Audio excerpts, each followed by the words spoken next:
Good morning. ঘুম থেকে উঠেই চলে এলাম, তারপর চুলটা মালতী মাসির মতো রেডি করে লেগে পড়লাম কাজে। আমি প্রতিদিন সকালবেলা উঠে একটু লেবু জল খাই, তো জলটা গরম করে নিয়ে জলটা খেয়ে নিলাম। তারপরে যাব এনাকে তুলতে। সকালবেলা এনাকে তোলাটাই হচ্ছে বড় ব্যাপার, উঠতেই চায় না। ওকে জলটা দিলাম, জলটা খেয়ে নিল। খেয়ে নেওয়ার পরেও ফ্রেশ হতে চলে গেল, আর আমি লেগে পড়লাম কাজে। তো বিছানাটা রেডি করে নেব।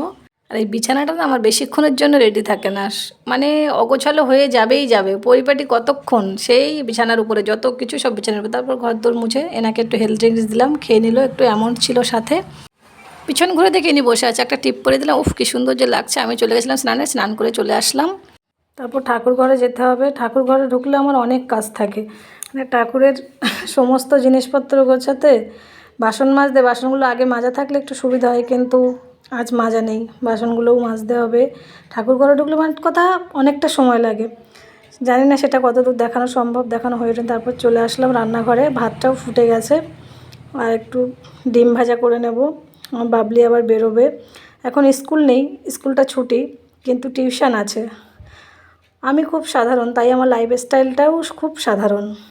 আর ও কোথাও বেরোলে ওকে রেডি করাটাই আমার বড় সমস্যা। নিজে নিজে চুল বাঁধতে পারে না। আগে তো চুল অনেক বড় ছিল, এখন তো চুলটা কেটে ছোট করে দিয়েছি।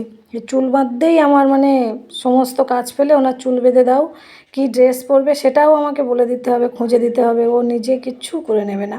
একটু যদি নিজেও করে, আমি চেষ্টা করি ওকে নিজে অনেক কিছু করানোর, কিন্তু আমি চেষ্টা করলে কি হবে, ওকেও তো চেষ্টা করতে হবে। হাতের সামনে কিছুই রাখবে না, সব আমাকে খুঁজে খুঁজে নিতে হবে।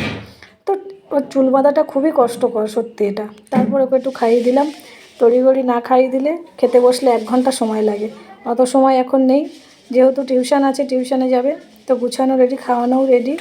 এনে এই যে বেরিয়ে পড়লো। বাপি ওদিকে বাইরে দাঁড়িয়ে আছে, নিয়ে যাবে কোথাও। যাওয়ার সময় টাটা করাটা উনি কোনো মতে ভোলে না। দুগ্গা দুগ্গা করে তো বেরিয়ে পড়লো। তারপর এদিকে বাজারটাও চলে এসেছিলো, আমি রান্নাটা সামলে নেবো, আবার ওনার ফেরার সময় হয়ে যাবে। তো আজ রান্নাটা সিম্পল ছিল, মাছের ঝোল আর একটু পালং শাক করেছিলাম। আমার রান্না রেডি হতে হতে না হতেই ইনি ফিরে এসেছেন। তখন দুপুর 1টা বাজে, ফিরে এসেছিলেন। আজ আমার রান্না করতে একটু দেরি হয়ে গেছে। তো যাই হোক, রান্নাটা কমপ্লিট হলো।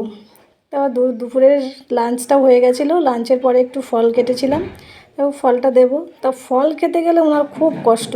উনি তো খাচ্ছিলেন, তার সঙ্গে আমিও একটু খেয়ে নিলাম।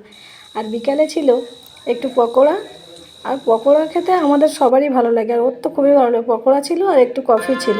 তারপরে খেয়ে দিয়ে রেস্ট করার পরে গান নিয়ে বসলো একটু, তারপরে পড়াশোনার জগতে চলে গেল। এই হলো আমাদের সারাদিনের লাইফস্টাইল। শুয়ে পড়লাম। Good night. গুড নাইট, দেখা হবে আবার পরের ব্লগে।